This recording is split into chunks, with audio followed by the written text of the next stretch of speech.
फरमा लें। आमीन। शुक्रिया।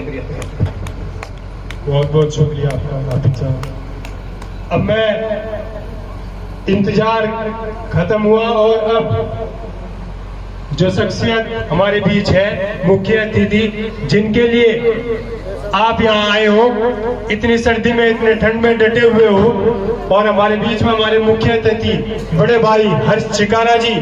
अब मैं उनसे निवेदन करूंगा कि वो अपनी बात को रखें और सभी से निवेदन करूंगा कि तालियों के साथ, जोरदार तालियों के साथ इनका स्वागत करें।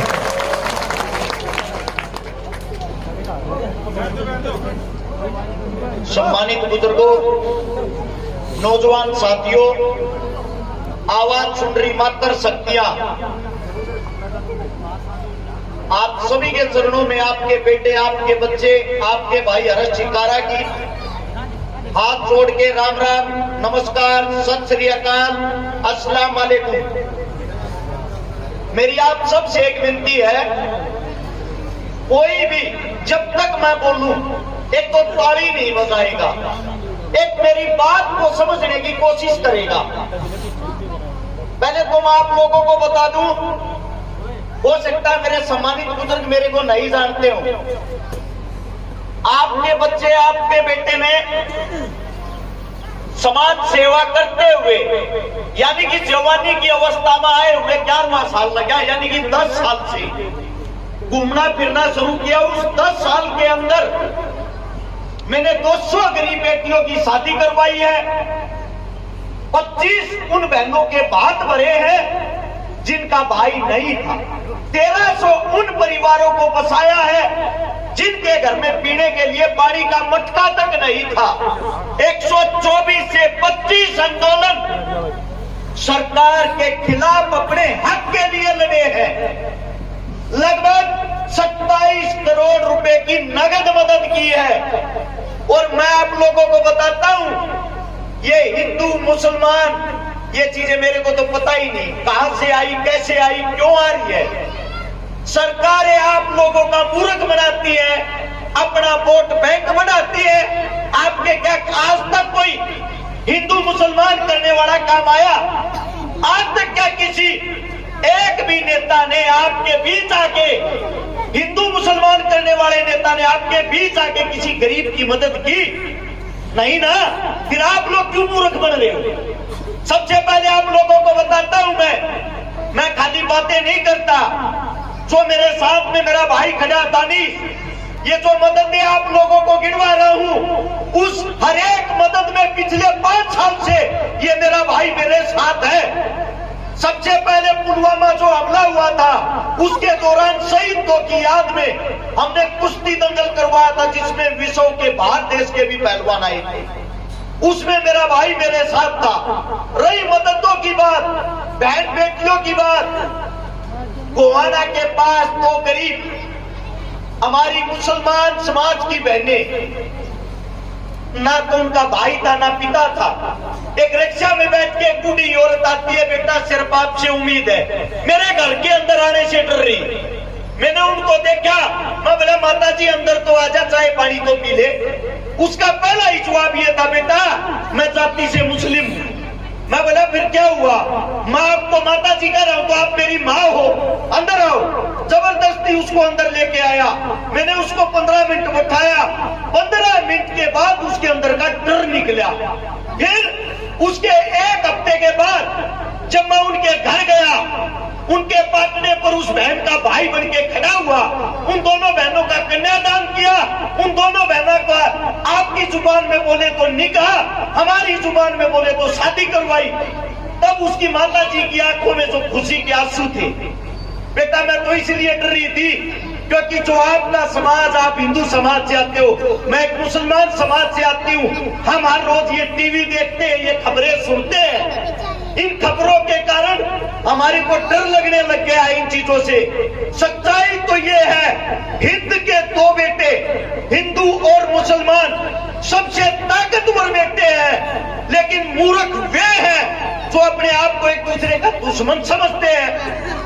मैं गारंटी देता हूं, आप किसी नेता का भाषण मत सुनो, आप टीवी मत देखो, अगर कहीं भी हिंदू मुसलमानों के बीच झगड़ा हो, मैं ये कहता हूं सरेआम चौक के बीच मेरे को जूत मारना आके, कहीं भी कोई भी लड़ाई नहीं है।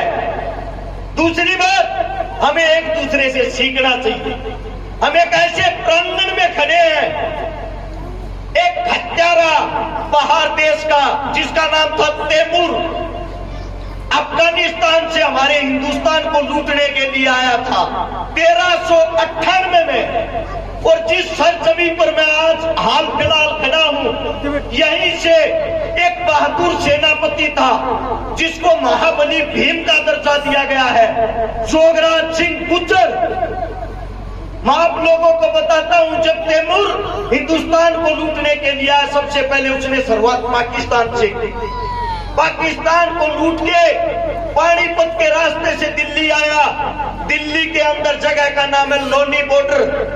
1 लाख आदमियों को काट के उनके लाश का ढेर बना के उनके ऊपर बैठ के उन्होंने चाय पी, अपने चाय नाश्ता किया 1 लाख आदमियों को मार के, जिनको वो गाजर मूली की तरह काट रहा था। उसके अंदर ना तो उसने ये देखा कौन जाट है, कौन राजपूत है, कौन बानिया है, कौन हिंदू है, कौन मुसलमान है।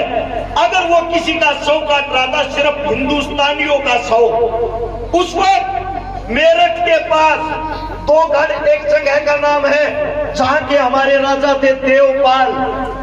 देवपाल ने सेना को बुलाया और सारे गांवों में, खाप पंचायतों में खबर भिजवा दी, पंचायती झंडे के नीचे सब इकट्ठे हो, एक हत्यारा आतंक मचा रहा, हमें कैसे भी उसको रोक के हिंदुस्तान को बचाना है। वहां पे सेना इकट्ठी होती है, जिसका सबसे मुख्य सेनापति बनाया जाता है जोगराज सिंह गुज्जर को, जिसकी 7 फुट 9 इंच हाइट, 320 किलो वजन, एक ताकतवर ब्रह्मचारी सेनापति हमारे बीच में भीम की तरह खड़ा हुआ था। उसके साथ में जो उप सेनापति थे, हरवीर गुड़िया जाट हरियाणा से, बादड़ी से। उसके बाद जो तीसरा सेनापति था दुल्ला वाल्मीकि हासी से। इन तीनों की जिम्मेदारी थी अपने हरेक समाज के भाई बहनों को इकट्ठा करो और उसको कैसे न कैसे करके रोकना है। इन्होंने दिन रात एक करके हिंदू मुसलमान सिख अपने सारे भाईचारे को इकट्ठा किया और उस युद्ध के दौरान 80,000 सैनिक इकट्ठे किए। वे सैनिक नहीं थे, आपकी खाप पंचायत के आप जैसे बुजुर्ग थे, आप जैसे नौजवान थे। उन सबको इकट्ठा करके और तैमूर के साथ लड़ाई शुरू की, जिसमें 40,000 हमारी माताएं बहनें भी थी। हमारी संख्या 1,20,000, तैमूर की संख्या 2.5 लाख। युद्ध शुरू होता है मेरठ से युद्ध शुरू होते होते हरिद्वार पहुंचता है। भाईचारे की बात सुनना, जब यहाँ पे तैमूर को हरवीर गुड़िया जाट घेर लेता है अपने सैनिकों के साथ और तैमूर की छाती में भाला घोंप देता है। जैसे ही तैमूर की छाती में भाला घोंपा, 60 तलवारबाज हरवीर गुड़िया पे टूट पड़ते हैं। हरवीर गुड़िया के दांत की छाली बना देते, पूरे शरीर को काट देते हैं। और जोगराज सिंह गुज्जर, यादव, ब्राह्मण, पंडित, मुसलमान, सबकी एक आवाज होती है, हमारा भाई मार दिया, अपने भाई का बदला लेंगे, इसको यहीं पे रोकेंगे। सबके सब उस भारी भरकम सेना से भिड़ जाते हैं। वही जोगराज सिंह गुज्जर एक कंधे पे 265 किलो के अपने भाई को उठा रहा और दूसरे हाथ में तलवार लेके अपनी सेना के साथ गाजर मूली की तरह उस फौज का सफाया कर रहा। ये वही सरजमी, वही जगह है जहां से उस हत्यारे तैमूर को वापिस अपने देश में भगा दिया। ये आप लोगों की एकता थी, ये आप लोगों की ताकत थी। आज आप लोग इतने मूर्ख हो गए हैं, आप लोग सब कुछ भूल गए हैं। मैं आप सबसे पूछना चाहता हूं, किताबें पढ़ो। भगत सिंह का वकील कौन था? मुस्लिम। महाराणा प्रताप राजपूत राजा, उसका सेनापति कौन था? मुस्लिम। आप किताबें तो पढ़ते नहीं, हिंदू मुसलमान में घुसे हुए हो। अरे मूर्खों, आंख खोलो, उसको देखो जो हमारे देश का प्रधानमंत्री बना बैठा है, नरेंद्र मोदी। उसकी जाति क्या है? क्या किसी को पता है? एक बार उसकी जाति सर्च करके देखो गूगल पे अपने फोन में। वो तेली जाति से संबंध रखता है, जो एक हमारे मुस्लिम समाज की जाति है। और आप लोगों को मूर्ख बना रखा है। जो सबसे बड़ा संगठन चलाता है आरएसएस का, उसकी बेटी की शादी किसके साथ हुई है? मुस्लिम के साथ। मैं आप लोगों से यह पूछना चाहता हूं, ये नेता आप लोगों को मूर्ख बना के, लड़ा बना के अपनी लड़कियों की शादियां क्यों आपस में करवाते हैं? इनके लिए हिंदू मुस्लिम नहीं है क्या? अभी अभी हमारे यहाँ सोनाक्षी सिन्हा, सब जानते होंगे, जिसके घर का नाम है रामायण, उसने शादी की है मुस्लिम समाज के एक बेटे के साथ। क्यों? क्योंकि उसको अपना भविष्य देखना, उसको हिंदू मुसलमान से कोई फर्क नहीं पड़ता। फर्क पड़ता आप लोगों को, आप जैसे गरीबों को। ऐसे ही पिटते रहो, कटते रहो। आप लोग आगे क्यों नहीं बढ़ पाए हो? क्योंकि आप इस जाति के कीड़े से बाहर नहीं निकल पाए हो। मैं गारंटी देता हूं, वैज्ञानिकों का कहना है, हम पुरानी से पुरानी लाश देखकर, कंकाल देखकर ये बता सकते हैं किसका रंग गोरा था कि काला। मरने वाले की उम्र 20 साल थी या 50 साल, इसका कद 5 फुट था या 6 फुट, इसका पलक रूप कौन सा था, ये बातें बता सकते हैं वैज्ञानिक। लेकिन कंकाल को देख के ये आज तक नहीं पता लगा मरने वाले की जाति क्या थी। ये जाति बनाई किन लोगों ने? आप लोगों ने। आप लोगों ने। हमारी जो जातियां हैं, हमारा जो धर्म है, ऐसा कौन सा धर्म है, मेरे को ये बता दो, जो आप लोगों को ये सिखाता है कि अपने धर्म का सम्मान करें, दूसरे के धर्म का अपमान करें? ऐसा कोई धर्म नहीं है। और एक किसी व्यक्ति विशेष के कारण हम पूरे धर्म को बदनाम नहीं कर सकते। आप सबसे मेरी गुजारिश है, आप सबसे मेरी विनती है, अपने गांव के अजमा के देख लो, अपने गांव के अंदर तुम सारे एकता बना लो, सर्व जाति के अंदर एकता बना लो। अगर कोई भी नेता आपके बीच आके जातिवाद की बात करता है, जातिवाद का भाषण देता है, उसको तुरंत पकड़े और गांव से बाहर निकाले। अपनी राजनीति बाहर जाके करना, हमारे बीच नहीं। वो एक गारंटी और देता हूं, अपने गांव में, आपके गांव में जितने गरीब हैं, जितनी गरीब कन्याएं हैं, जितने बेरोजगार हैं, आप सब मिलके अपना बेटा, अपना भाई, अपनी बेटी समझ के उसकी मदद करने की कोशिश करें। मैं वादा करता हूं आपको जिंदगी में कभी किसी नेता के दरवाजे पे नहीं जाना पड़ेगा। आप लोगों के बहुत बढ़िया, तालियां बजाएं, बहुत बढ़िया। अभी ये मैं जो आप लोगों को बता रहा हूं, मैंने जिन 200 बेटियों की शादी कराई, एक की भी जाति धर्म का नहीं पता। ऐसा ही मेरा भाई है तारानगर राजस्थान से, जिसका नाम है निजाम पवार, जाति से मुसलमान, 17-18 हिंदू बहनों के कन्यादान और शादी करवा चुका है। मेरी टीम से मुझे गर्व महसूस होता है।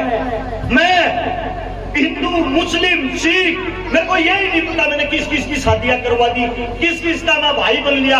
मेरी हाथ जोड़ के विनती है, अपने एक दूसरे भाईचारे पर विश्वास बना लो। कि टीविया ने देखना बंद कर दो, इनकी मत सुनो। इस गंदी राजनीति, गंदी दलदल से बाहर निकल के जो आपके काम, आपके बालक, आपके बेटे आपसे सीख रहे हैं, उनको अच्छी शिक्षा दो। उनको अच्छी शिक्षा दोगे तो मैं ये कहता हूं, आने वाले समय में इनको पता लग जाएगा कोई हिंदू नहीं, कोई मुसलमान नहीं, हम हिंद के बेटे हैं, हम सब इंसान हैं।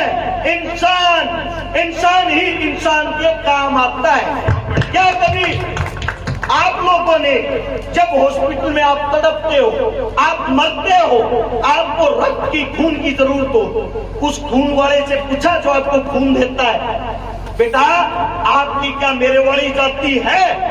मेरे वाली जाति है तो मेरे को रक्त देना, वरना मना मत देना। क्या आपने किसी इलाज करने वाले डॉक्टर से पूछा है आपकी जाति क्या है? उस वक्त तो आप कर्राते हो, रोते हो, हे भगवान, हे मेरे मालिक, हे अल्लाह मेरे को बचा ले, कैसे न कैसे करके मुझे बचा ले। उस टाइम तो आपको भगवान अल्लाह याद आता है। सच्चाई ये है, मजबूरी में जो काम आए, मजबूरी में जो काम आए, वही रास्ता राम रहीम अल्लाह दिखाए। क्या बात। इस बातों को ना भूले, अपने अंदर के इंसान को पहचाने। एक हमारी भाषा की बात बताता हूं आप लोगों को। एक औरत लगातार 10 साल से मंदिर जाती थी और मंदिर में जाके एक दिन परेशान होगी, हाथ जोड़ के भगवान को कहती है, मेरे मालिक है, मेरे भगवान, आज तक मेरे को दर्शन नहीं दिए, मैं कैसे मान लूं कि तू है?